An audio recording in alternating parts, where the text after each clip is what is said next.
I'm not sure exactly what it is. Looks like an AR-15 to me. Anyway, on the ground in Dallas for us is our friend William LaJeunesse from the Fox News Channel with the very latest. William, what's going on? Well, Sean, you've just laid out pretty well. This is a crime scene, and they're in the middle of collecting evidence. They'll probably be doing so, they said, for the next 5 days. We're talking 12-block area.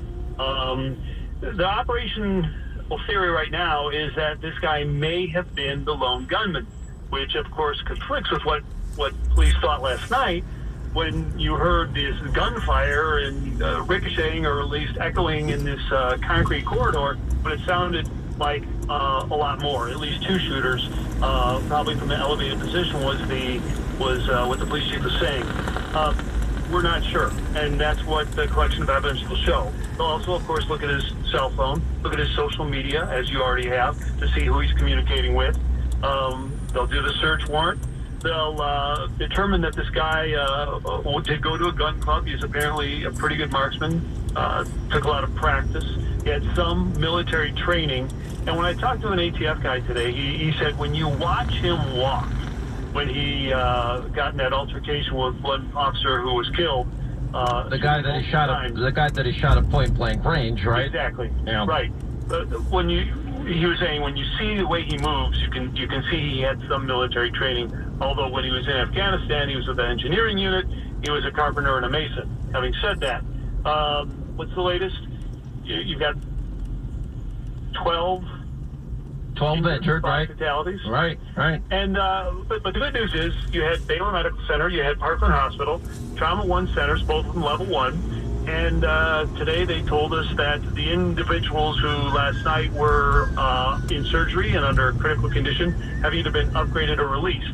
So that's the good news. Let me ask you this, and nobody's really been talking about it. This morning, here's the day after 5 police officers fatally shot, 7 others injured in Dallas. Well, we also read that police officers were ambushed and shot in St. Louis, in a suburb in Baldwin, Missouri, also in Valdosta, Georgia. And authorities in Tennessee said they had a shooting yesterday, also targeting cops. Is anybody asking the question if in any way these things might be related? I have not heard them ask it. I think other than other cops. So, you and I know police in America have something like 3 million contacts a day. And to be judged collectively on 2 incidents over 2 days in 2 states is totally unrepresentative, and it's not fair.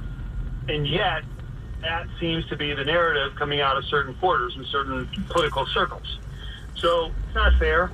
It's a tight fraternity. When you talk to these guys, and you know this, when you talk to different police departments and the wives of other cops in other cities, they're crying. Yeah, and I know that, for example, in Tennessee, the Tennessee Bureau of Investigation released the name of the suspect behind yesterday morning's random shooting in Bristol, Tennessee, that claimed the life of an area newspaper carrier and injured 3 others, including, yes, a local police officer. And anyway, they said they've got all the witnesses to that case, but the findings indicate that he may have targeted people and officers after being troubled by recent events involving African Americans and law enforcement officers in other parts of the country. I mean, it seems a little odd to be happening on the same day at the same time. Well, I'd have to agree with you. It's not odd. And I don't think it is a coincidence. And, there's a lot of criticism. Well, that's a big story then, William. That's my point. Well, it is. And some people would say, hey, look at President Obama is talking about guns over these incidents. Why wasn't he talking about gun violence when Fast and Furious was happening and his administration let 2,000 guns go, out of gun stores in Phoenix under their nose with their approval? You didn't hear it then. Well, I've been bringing up all day the fact that since Obama's been president, there's been 3,459 murders in Chicago, many thousands of others injured in shooting incidents, and the president has talked about Chicago shootings a total of 9 times throughout his presidency. It's not exactly somebody that is, it seems somewhat selective that the president weighs in on what he believes to be cases that have a racial narrative, but he's utterly silent and representatively or proportionally when you look at the shootings just in Chicago, his own city. Yeah, I understand your point. All I can talk about really Yeah. is Dallas. I mean, in the bigger picture about what's happening here, but I understand you can definitely connect the dots that most people would say this is not a coincidence. Yeah. All right, William Lajeunesse, we'll see you on Hannity tonight at 10 Eastern.